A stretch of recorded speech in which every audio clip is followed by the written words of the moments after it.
Assalamualaikum warahmatullahi wabarakatuh. Waalaikumsalam Waalaikumsalam warahmatullahi Ya, warahmatullahi wabarakatuh. wabarakatuh. teman-teman sekalian di Prodi Informatika, karena dari pertemuan awal kita sudah menyampaikan beberapa materi dan untuk pertemuan ini yaitu perkembangan etika profesi ya, di mana di era-era digital kali ini memang banyak dibutuhkan aturan atau etik atau kode etik terkait dengan keprofesian kita, baik kita ini sebagai eh, karyawan, staf, atau sebagai kepala direksi, baik itu di perusahaan maupun di lembaga-lembaga swasta yang lainnya, atau bahkan sudah ada yang bekerja di lembaga kenegaraan, dan itu semua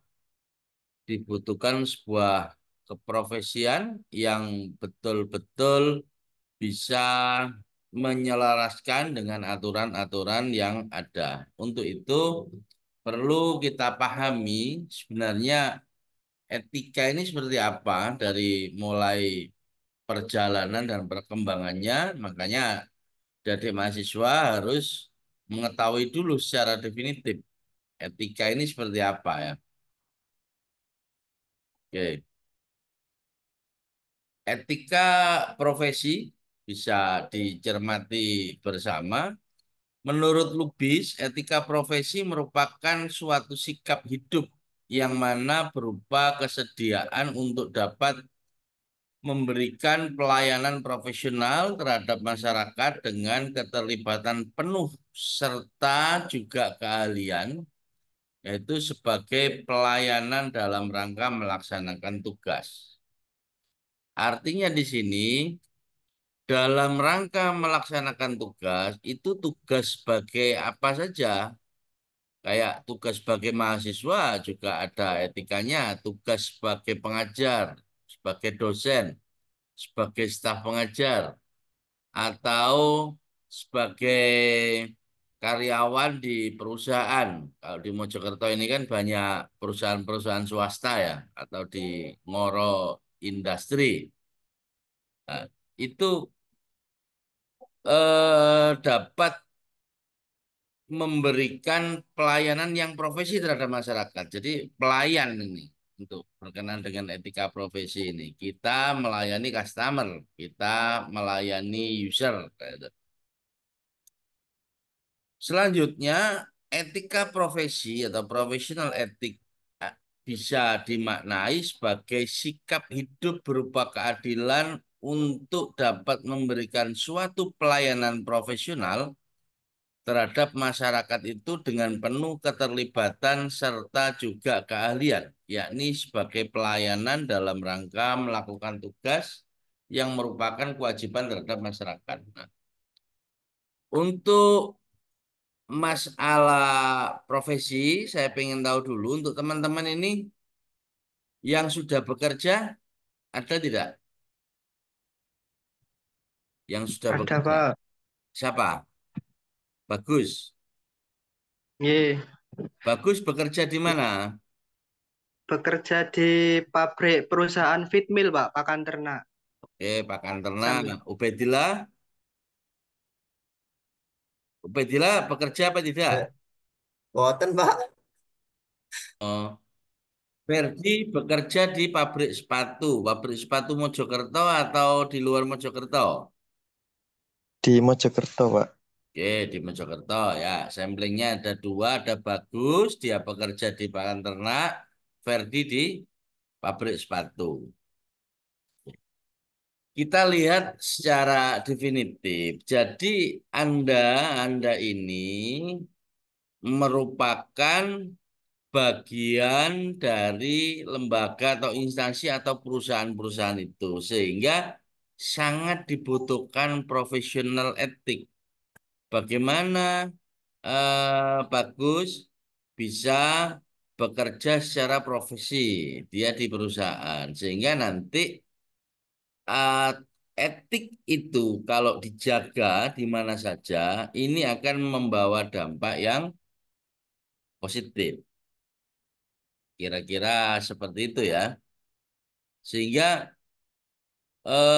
untuk mahasiswa yang lainnya nanti juga bisa dijadikan referensi ketika nanti Anda sudah masuk pada dunia bekerja. Bahkan mahasiswa aja tetap menggunakan etik profesional.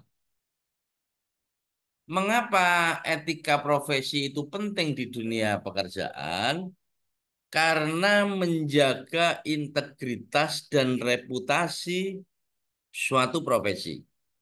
Bagus juga sama Ferdian menjaga integritas Anda pada perusahaan sepatu, menjaga reputasi Anda pada perusahaan pakan ternak misalnya. Nanti lambat laun ini akan diperhatikan.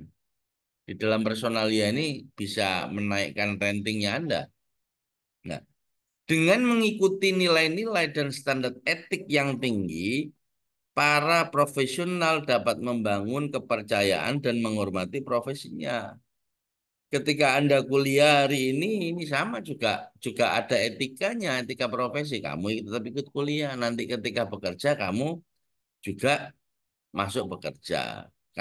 Nah, mengapa etik itu penting? Mempertahankan martabat dan otoritas profesi dalam masyarakat. Nah, ini secara umum dalam masyarakat ini. Tapi kalau sudah menyangkut dunia kerja, ya di dunia kerja. Kalau semisal Anda ini sebagai masyarakat kampus, Anda juga mempertahankan martabat dan otoritas profesi Anda selaku mahasiswa. Jadi gitu, bisa pahami ya? Kemudian, mengapa implementasi etika pada era globalisasi diperlukan? Ini kan era-era global, banyak mengalami perubahan. Sekarang sudah revolusi industri 4.0 dan sekarang sudah 5.0. Sehingga gaya hidup ini mengalami banyak perubahan-perubahan. Ada juga yang cenderung hedon juga banyak. Yang kedua, terpaan komunikasi di era global membawa pengaruh yang sangat luas. Anda bisa berkomunikasi dengan medsos, dengan digital ini sudah bebas. Mau komunikasi di mana saja boleh. Di antar Indonesia, antar pulau boleh, antar Asia juga boleh. Antar dunia juga boleh, antar benua ini. Dari Indonesia, habis Asia ke Eropa, atau ke Afrika, ke Timur Tengah sana ini boleh. Sehingga dengan adanya globalisasi ini dapat mengancam modernnya sistem nilai masyarakat pada segala aspek kehidupan. Dampak-dampak dari kebudayaan-kebudayaan di luar itu disinyalir banyak mempengaruhi pada tradisi maupun budaya-budaya di Indonesia ini. Jadi contohnya kayak Zoom ini sebuah hal yang belum lama juga di era-era milenial ini. Dulu langsung luring, sekarang sudah daring. Untuk mengetahui kamu di mana, sekarang Zoom ini juga pada tahu ini lagi nyimak atau enggak, ini lagi mendengarkan tidak, ini lagi fokus atau tidak. Nah, sehingga perkembangan ini akan mengalami terus perubahan itu. Terus berubah, terus berubah. Berubah menuju yang lebih baik. Nah, etika dapat berubah-ubah sesuai kebutuhan zaman. Jadi, seperti yang saya sampaikan tadi, terkait dengan pengertian etika itu dapat berubah, berkembang sesuai dengan perkembangan dan kebutuhan manusia. Perkembangan pengertian etika tidak lepas dari substansi bahwa etika adalah suatu ilmu yang membicarakan masalah perbuatan atau tingkah laku manusia yang dinilai baik dan mana yang dinilai jahat. Jadi poinnya di sini bicara etik itu adalah attitude, perilaku Anda semuanya. Jadi sesuatu keilmuan yang mempelajari terkait dengan perilaku-perilaku Anda, baik perilaku Anda di masyarakat atau Anda orang tambang itu juga punya etik dalam berperilaku terhadap sumber daya alam, berperilaku terhadap lingkungan. Semisal kamu jadi bos di perusahaan, ini juga bisa berpikir untuk mengamankan di lingkungan Anda secara ekologinya bagaimana ini. Jadi AMDALnya juga dampak baik itu dampak polusi udara atau yang lainnya. Dan sekarang ini lagi gencar-gencarnya di era industri ini pembangunan perusahaan besar-besaran. Kalau dalam pembangunan perusahaan itu tidak menggunakan etik, ini juga problem. Problemnya buat siapa? Problemnya buat masyarakat di sekitarnya. Nah, sehingga aturan-aturan dari pemerintahan itu ya pas juga harus ada AMDAL memang. Izin lingkungannya bagaimana di sana? Terkait dengan polusinya bagaimana? Polusi suara, polusi udara, atau polusi yang lainnya ya ini mengancam atau tidak? Kalau semisal yang di hutan untuk satwa ini aman apa tidak dari mereka lah, sehingga pembahasan terkait etika itu pengertiannya selalu berubah sesuai dengan berkembangnya kebutuhan manusia. Era 50-an, era 60-an, 70-an ini nggak menjamur seperti ini perusahaan-perusahaan. Di Mojokerto ini sudah hampir, kalau di Ngoro Industri ini semuanya ya, di sana memang zona industri. Ngoro Industri itu. Arah ke mana? Selatannya ke Malang, ke Pasuruan, ke Sidoarjo, ke Surabaya. Nah, ini karena mereka juga dekat sama sama apa ya, pegunungan juga ya di sini ya. Sehingga aturan-aturan lingkungan ini harus diperhatikan. Ya. Bagaimana sikap dalam menghadapi globalisasi? Nah, ini sering kali muncul di sini, Pak. Ya opo kalau sikapnya kita ini? Yang pertama mencintai produk dalam negeri.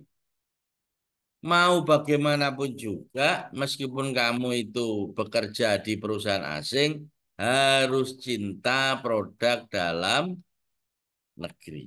Itu harus keharusan poin ini.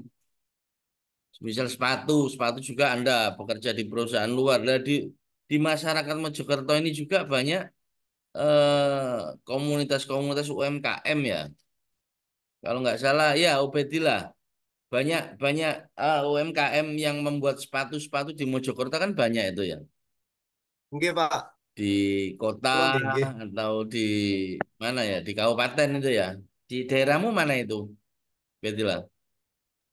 Kalau di Magersari nggak ada, Pak. Kalau di Soko banyak Oh, biasanya. di Suko. Terus kemarin yang pabrik, ada pabrik apa karet yang di demo itu ya, ada di Oh iya, Medali ya toh. Dali nggih. Nah, di Medali. Kalau Bagus ini daerah mana? Bagus. Banyak pabrik sepatu, pabrik tas itu banyak ya, Bagus. Di daerahmu. Saya di sini ngekos, Pak. Oh, ngekos. Ya, Bagus mana Ini Bagus? aslinya Pulau Jawa Tengah, Pak. Oke, di Jawa Tengah ada nggak? Di sana UMKM-nya apa? Di Jawa Tengah. Jawa Tengah mana? Rembang, Pak. Di Mayoritas nelayan di sana, Pak. Oke, berarti ini produk dalam negeri nih, nelayan-nelayan ini. Banyak pengalengan-pengalengan ikan juga di sana. Ada Iya. ikan-ikan kering itu nanti dibawakan itu, bedilah nanti kamu sama Bagus ini. Ya. Yang kedua menyaring budaya asing. Budaya asing ini sekarang di medsos ini luar biasa medsos ini. Pengaruhnya, pakaiannya, tampilannya, gayanya. Harus kita jaga bahwa kita ini tetap mengedepankan adat ketimuran. Boleh kita ngadopsi, tapi yang baik-baik saja. Jangan terus kemudian kita ke kampus gayanya kayak di Eropa, kayak di Inggris. Semisal kayak ya kayak Bagus ya. Di Mojokerto ini panas, kamu pakai mantel misal. Wah, ini tahu panas juga ini. Sehingga contoh-contoh hal kecil seperti itu, culture-culture yang ada di lingkungan kita, budaya budayanya ini tetap kita jaga. Ya. Kita budaya Jawa di sini, Jawa Timur, Jawa Tengah, ada yang Sunda, tetap kita pertahankan. Yang ketiga, memahami nilai kebangsaan dan Pancasila. 5 sila ini tetap harus kita jaga. Bicara ngomong ketuhanan, mereka juga sudah punya ketuhanan, ada toleransi antar umat beragama. Ketika ada provokasi, tetap persatuan juga harus kita tegakkan. Hubungan kemanusiaan kita jaga. Makanya toleransi ini kita bangun semuanya terhadap sesama. Semisal ada perdebatan harus dimusyawarahkan. Tidak boleh menang-menangan. Keadilan harus berjalan kepada semua masyarakat, baik lapisan atas sampai ke bawah. Yang keempat, meningkatkan daya potensi nasional. Jadi potensi-potensi yang kita punya ini, nah kayak yang era hari ini ada potensi ketahanan pangan, yang mana pemerintah hari ini sangat mengembangkan potensi-potensi nasional ini ya. SDA kita ini kaya, sumber daya alam kita ini. Baik di pertambangan maupun di pangan, di perkebunan, atau di perikanan. Seperti yang daerahnya bagus di Rembang itu. Di Rembang itu perikanan tinggi, kemudian zona industri di sana ada di Pegunungan Kendeng itu ya. Itu kan bahan semen ya, bagus ya. Bahannya Iya, semen ya itu ya, semen Gresik itu ya. nggih. Ya, karena di sana pegunungannya kapur juga di sana. Lah ini potensi-potensi yang kita punya. Ini harus tetap dijaga terutama sekarang ini ketahanan pangan karena apa? Pangan ini merupakan isu ya, isu dunia ini kan lagi apa ya? Air sama pangan ini sehingga harus banyak kekurangan-kekurangan pangan ini. Apalagi sekarang ini habis El Nino sekarang musimnya panas nggak ada hujan. Banyak kekurangan air juga itu ya. Selanjutnya kemajuan teknologi dalam hal pembangunan.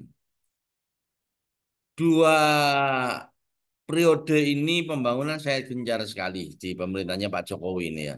Pembangunan tol semuanya, mau tol laut, mau tol darat, atau infrastruktur yang lainnya. Sampai ada beberapa pemekaran wilayah, nggak tahu provinsinya sekarang ini berapa ini ya. 30 berapa provinsi sekarang ini? 34, 36 atau 37 ini. Karena ini pemekaran terus ini wilayah-wilayah yang ada di NKRI Negara Kesatuan Republik Indonesia ini ya. Untuk yang keenam meningkatkan pengembangan usaha mikro. UMKM digalakkan di mana ada pandemi UMKM sebagai bempernya kita. Luar biasa masyarakat Indonesia ini. Mereka mengalami kolab, mengalami inflasi, mengalami apa?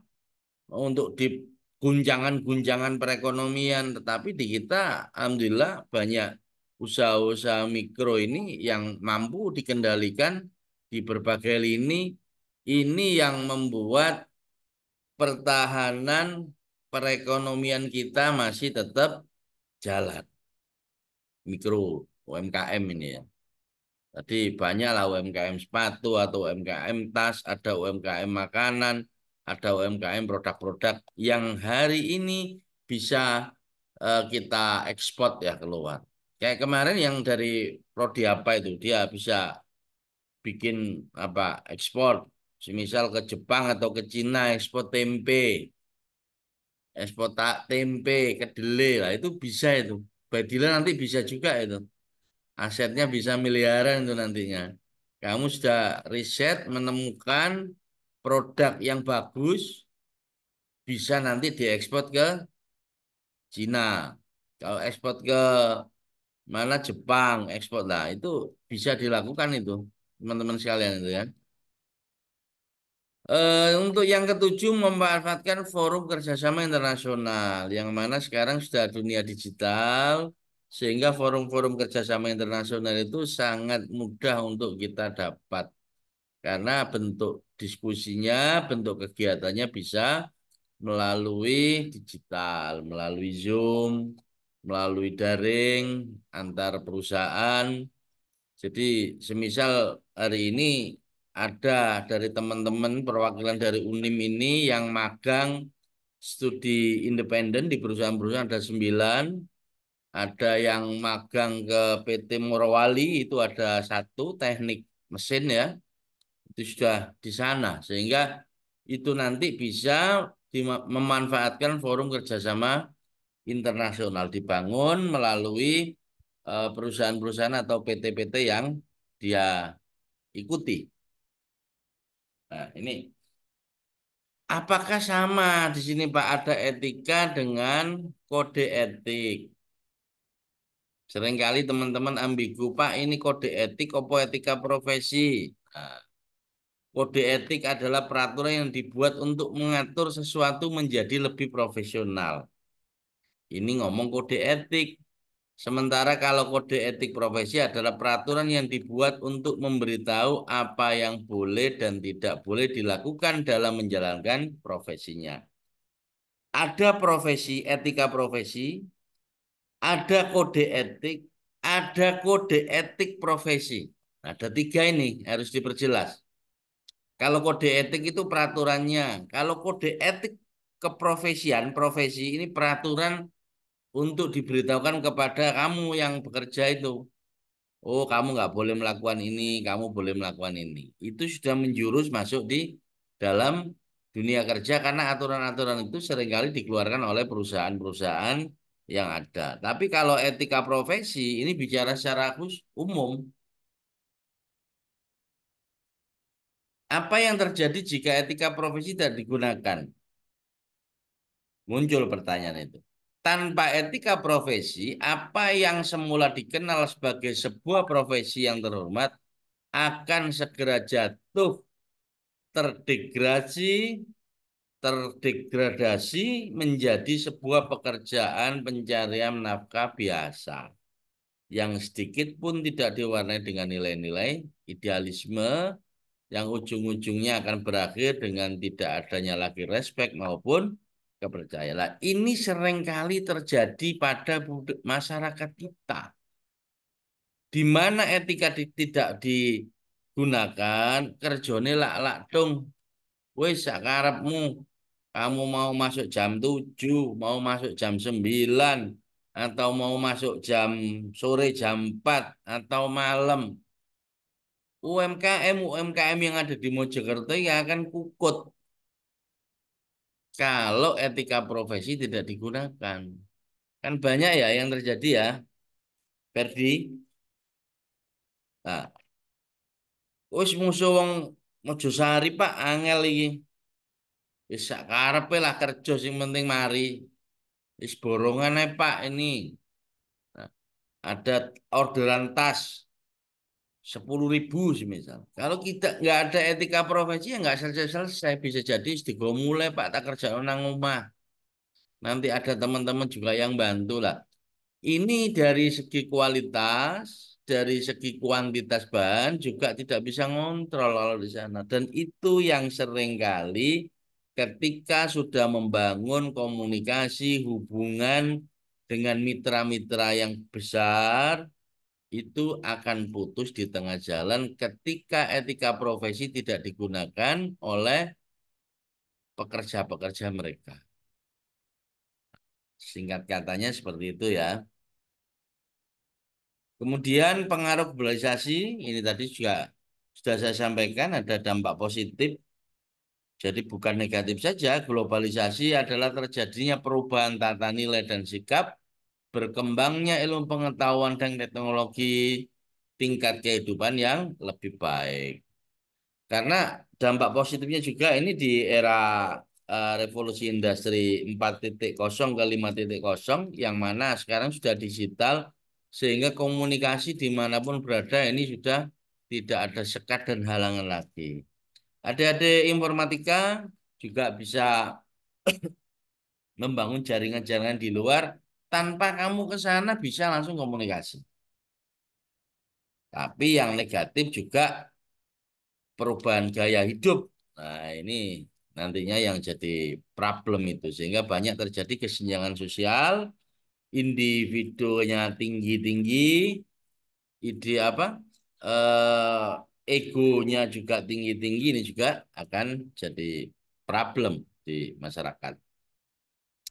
Untuk itu, pada materi perkembangan etika profesi ini bisa dinalar sama teman-teman nantinya untuk didiskusikan ketika kita ketemu luring. Kita akan membahas satu persatu case di masyarakat. Apakah di masyarakat ini masih banyak etika-etika profesi yang tidak digunakan atau mereka ini pekerjaannya juga sakkarepe dhewe itu juga akan berdampak pada UMKM yang ada. Kerja wis sak karep Pak, iso awan iso bengi atau dapat job-joban juga mereka tidak menggunakan standar yang diberikan oleh yang pesan ini juga jadi problem. Oke, adik-adik sekalian, dari diskusi kecil kita ada yang ditanyakan? Masih SMP, Pak. Pernah ikut. Oke, kamu pernah ikut produksi sandal. Ya, ya, Produksinya banyak. lumayan, Pak. Apalagi kalau akhir tahun sama mau puasa. Oh, mau puasa. Ya, Sekarang Fer. sekarang enggak, Pak. Udah enggak ikut. Oh, sudah ngikut lagi. Ini jatuh bangun Ya, atau gimana ini? enggak waktu SMA sudah enggak ikut, Pak. Oh, gitu. Oke. Untuk Ya, Yusuf, ada Iya, UMKM-nya? Pak. Ada UMKM di tempatmu? Eh, mungkin nggak ada, Pak. Oh, nggak ada. Di Ada tempat. Kalau Pak, dia sendiri produksi-produksi Pak. nggak ada. Eh? Dia sendiri Pak. Punya usaha Boten, sendiri Pak. gitu, Pak. Oh, Yusuf ini pengusaha UMKM juga. Amin, Iya. amin. Oh Iya. iya. Ya ini harus diterapkan ini Sob untuk etika profesinya. Jadi harus Iya, dijaga Pak. ini. Kayak Ferry tadi dengan pengalamannya kalau semisal nggak jaga etikanya ini turun drastis nanti dari segi kualitas, dari segi omset yang dia dapat itu ya. Yusuf ini sepatu sandal atau apa Sob? Bukan, Pak. Saya jualan kopi, Pak. Oh kopi pakai oke. Iya. Untuk UMKM-nya kopi latte atau apa? Kopi kayak yang sudah apa mau nih koja itu ya. Kopi jalanan ini kan Ya, banyak gitu. kayak koja. Oke, itu mahasiswa ilmu Mirip koja, pemerintahan Pak. itu koja itu. Asalnya satu, bisa jadi dua. Sekarang koja ini sudah ada di 18 kecamatan. Itu di wilayah Jombang dengan wilayah Mojokerto. Ini koja ini besar ini nanti. Produkmu apa, Sob? Namanya ya, Sob? Flus Kaveling, Pak. Wes, plus kaveling. Eh, eh. Apa Ubaidillah juga punya Ubaidillah? Punya, Boten Pak, Pak. itu, Pak. Oh. Oke, oke. Jadi yang penting, Sob, ya, untuk etik Oke. ini diperhatikan. Kalau semisal dengan produk-produkmu itu kamu tetap menggunakan etika profesi dan anak buahmu nanti tetap kamu pantau, kamu kontrol, baik segi kualitas maupun kuantitas, ya insya Allah saya doakan bisa cepat berkembang ya, bisa bisa Amin. menyamai dengan Koja. Itu Iya, Koja itu amin, Pak. produk-produknya Wonosalam itu, Koja itu. Ya, Kak, Oh, iya, punyamu Pak. produk mana? Dari Produk mana? Mojokerto, Pasuruan atau untuk ngambil di Malang? ambil di Malang, Pak. Oke, di Malang. Iya, nggak apa-apa. Terjadi saingan toh. Produk Wonosalam Iya. Jombang dengan Malang. Untuk yang lainnya, Hanifa, Oke, ada UMKM. Produknya apa? nasi goreng, nasi goreng. Oh, nasi goreng. Di mana? Di mana? Di wilayah Di mana? Nanti rumah. Yusuf sama Di Petrika bisa itu punya ngambilin. punya kakek. Oh, gitu. Punya di wilayah mana? Belanggu. Oh, di Delanggu. Oke. Ya, kita doakan besar nanti bisa buka cabang ya di setiap Amin. Amin. kecamatan ini ya. Yang penting kuantitas, kualitas juga dijaga. Oke, adik-adik sekalian semuanya terkait dengan perkembangan etika profesi ini bisa kita lanjut dan berdiskusi untuk di pertemuan luring ya. Karena ini untuk hari Jumat waktu terbatas. Kiranya nanti disambung kembali dan mengenai untuk pertemuan yang akan datang bisa ada tugas kelompok ya, tugas kelompok untuk dibahas sama adik-adik mahasiswa semuanya. Ada pertanyaan lagi? Sudah nggak ada? Iya, Bet. Kalau belum ada, bisa kita akhiri karena ini hari Jumat ya. Nanti ketemu di pertemuan yang akan datang. Wabillahi taufiq wal hidayah. Assalamualaikum warahmatullahi wabarakatuh. Waalaikumsalam Waalaikumsalam warahmatullahi warahmatullahi wabarakatuh. wabarakatuh. Terima kasih.